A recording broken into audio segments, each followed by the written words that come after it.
War between India and Pakistan, two of the smallest nuclear powers, with only a few hundred weapons of about the size of the Hiroshima bomb. We might die as unintended consequences that the Indian and Pakistani generals never even gave us a thought about.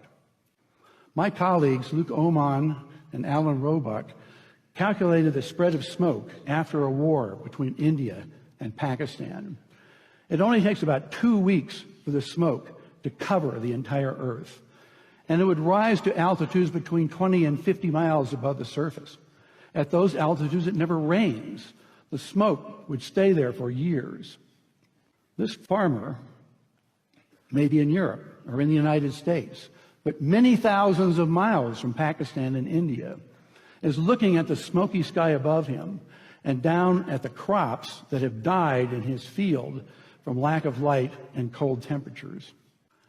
It's estimated that in a war between India and Pakistan, that we would lose 10 to 40% of the yields of corn, wheat, and rice for years afterward because of the bad weather. The entire world only has enough food to feed the population for 60 days unless agriculture produces more food. Ira Helfand, a member of the Nobel Peace Prize-winning International Physicians for the Prevention of Nuclear War, has estimated that 1 to 2 billion people would die after a war between India and Pakistan of starvation. And after a full-scale nuclear war, temperatures would plunge below ice age conditions. We would be in a nuclear winter.